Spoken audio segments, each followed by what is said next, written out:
In this video, I am going to tell you everything you need to know about taking Flixbus for the first time to help ease your mind if all the negative headlines have scared you off, but you still want to save a bit of money. Now, in case you're new here, hi, I'm Christina from happytowonder.com. And this channel is all about practical travel advice from someone who's been there, done that, and taken dozens of Flixbus rides so you don't have to. So be sure to like and subscribe if that sounds like your kind of thing. Now let's move on to the important Flixbus must-knows. First, definitely get your expectations in check because Flixbus is not a luxurious experience. Flixbus is the largest bus network in Europe, but what it's really predominantly known for is its super cheap fares. Now, realistically, if you're paying something silly like $10 for a bus ticket, do you really think it's going to be a 5-star service? Probably not. Similar to my approach with budget airlines, what I think is if you go in with the right expectations, then you won't be as easily disappointed. So definitely lower those expectations first and foremost. Just accept the fact that your Flixbus experience is probably going to be no frills, and definitely do your research in advance, like watching this video, to know what to expect. Now that brings us to tip number 2, which is to research Flixbus reviews for your destinations in particular, or as close as possible to your destinations. In my experience taking Flixbus in many different countries, the service does really vary a great deal depending on where you go. So when you're reading reviews and doing your research, do try to look for reviews that are specific to the country that you're traveling in.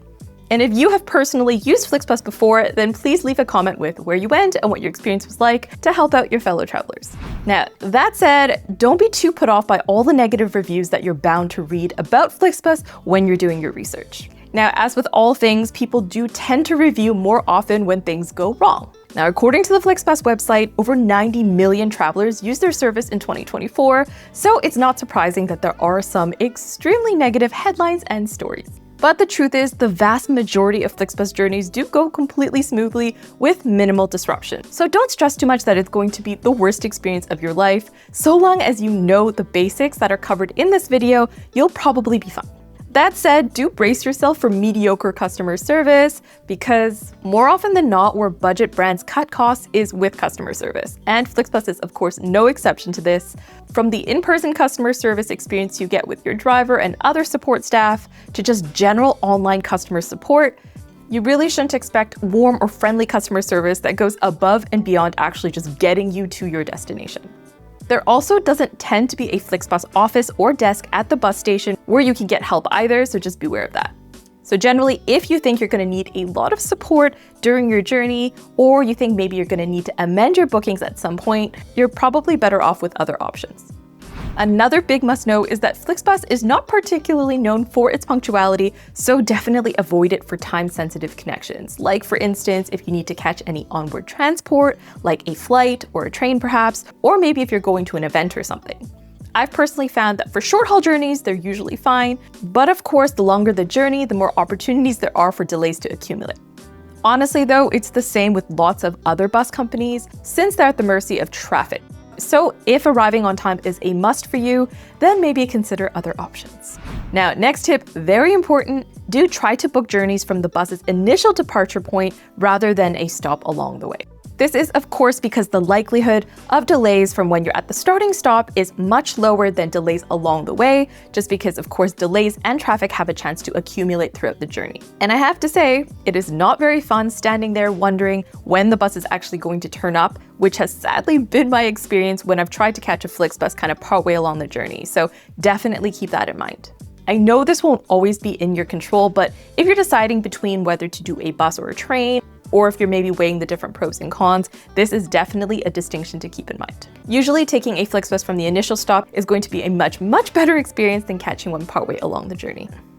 Now, another downside for me is that the Flixbus luggage setup always feels a little bit off the books. One consistent thing I've noticed is that Flixbus can really be a free-for-all when it comes to bags, especially big ones that you're going to be putting in the hold under the bus. In my experience, sometimes they'll organize it by destination and sometimes they won't. And to be honest, I don't think I've ever had a situation where they actually tag the bags properly in any way or have the driver give them to you based on a ticket or anything like that. So yes, be sure to not pack any valuables in any bags that you put below in the hold, and also consider putting an air tag in those bags as well for ease of mind. Now, next up, do be strategic with choosing your seats when you're traveling with Flixbus.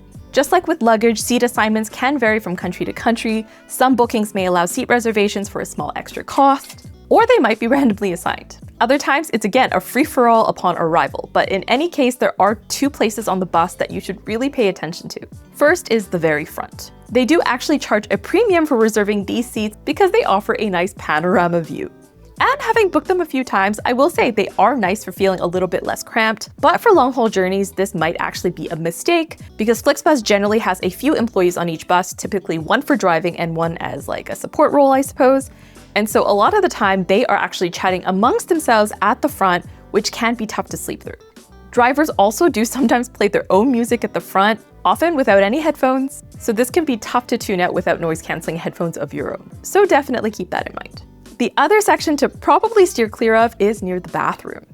This is pretty self-explanatory. This area can be really smelly, loud, and people will generally be coming in and out a lot, so do avoid it if possible. Now let's move on to tips for the day of your journey. First, be sure to arrive at the bus station or the waiting area well in advance. If you're new to traveling with coaches or buses, oftentimes these stations can be very, very chaotic to navigate, so it's a good idea to have some extra time. That said, if your Flixbus stop isn't at a real bus station and it's just a bus stop on the side of the road, which unfortunately is something that does happen quite often, then don't get there too early because there will be pretty much nothing for you to do. And as we've discussed before, a lot of the times the buses are late. Now, usually on your ticket or confirmation, there will be some information on there about where the pickup point is going to be, so just be sure to look on there. Another thing is you should definitely make sure you know the name of your destination and also the bus's end stop in the local language. Now, in case you didn't know this already, typically at coach stations and bus stations, and also in front of the bus, what they're going to be showing you is the final destination of that Flixbus. So not necessarily your destination unless you're traveling to the final stop. It's also worth noting that the name of this destination is usually written in the local language of your departure point, which isn't always English. So definitely make sure you learn the name in the local language as well. Now, as an example of this, I recently had a coach ride from Krakow to Wrocław that would ultimately end in Munich, which I didn't know this, in Polish is Monachium. And that's what it said on all the signage, which really threw me off. Knowing the local language name for your destination and how to pronounce it is also incredibly important in case you need to confirm with the driver or any support staff member that you're actually getting on the right bus. Again, depending on the country, a lot of the time Flixbus staff don't actually speak English, so being able to describe where you're going in their language is going to be really, really important. Now, for another crucial tip, be sure to use the bathroom before your trip because the ones on board can be pretty bleak. Usually if it's a morning ride and it's the start of the day, it is fine and clean, but as time goes on towards the end of the day, especially on long-haul journeys, I have to say it can get really, really gross and things start to run out like toilet paper, so definitely avail of the facilities in advance if you can. Next, for longer journeys, definitely make sure you pack everything you need for comfort. So pack things like water, snacks in case of a delay, an eye mask if you can't sleep with light, and most importantly, noise-canceling headphones. This one is so crucial because I swear some passengers treat Flixbuses like a lawless place. I've been on buses where people have listened to music out loud, where people have made full-length phone calls the entire duration of the bus ride, plus the usual suspects of screaming kids and loud conversationalists. So yes, you're definitely going to want a way to block out that noise for a pleasant journey. Now, another must for a pleasant journey is you should definitely make sure you dress in some easy to remove layers because temperatures can really vary on board and they can also change throughout the journey. I've been on ultra hot buses and on freezing cold ones, so there's really no way to prepare properly. The best way is to dress in layers so that you can adjust accordingly. Next, when it comes to boarding time, definitely be ready to fight for the driver's attention when they start scanning tickets. Now, depending on the country, there may not be a very strict queuing culture. So like with a lot of things, a lot of the time it's a free-for-all once the driver comes to scan tickets, so you want to be ready. And there are several different reasons you want to be one of the first to board. Number one, the sooner you board, the more likely it is that your bag is going to be in there covered by other bags, so that kind of reduces the likelihood that people are going to steal your bag. And two, of course, you want first dibs on seats. As I mentioned before, you should definitely be avoiding seats that are close to the bathroom. And I would also prioritize sitting on the side that you put your luggage on so that you can keep an eye on your bags along the way at stops just in case to make sure nobody's stealing it. And just an extra note, if you have opted to not reserve a seat, then when you board, definitely wait until everybody has boarded the bus before you unpack and get comfy, just because you never know if someone else has actually reserved that spot and you have to move.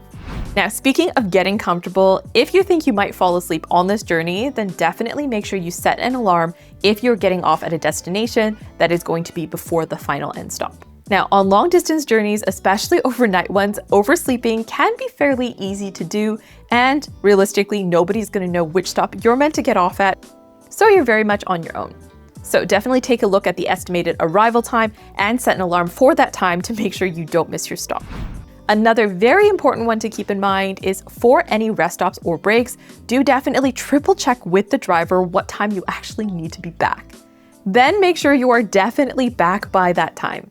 Flixbus drivers have a pretty strict schedule that they keep to, and they are not going to care if they leave you behind. This isn't a tour group. They're not going to be doing a head count before they leave. So please don't be one of the many people who accidentally get left behind by Flixbuses all across the world. Now, on a similar note, if you do get off the bus during a rest break, never ever leave anything essential like your phone or passport on board. Now, a lot of the time you hear these horrible stories of people getting abandoned by their Flixbuses, and somehow they've managed to leave like every valuable item on board. Never do that. Always make sure if you're going to the bathroom, grabbing a snack, always have your passport and all your important documents with you. All right, thanks so much for watching. Be sure to like and subscribe for more, and I'll see you next time. Bye.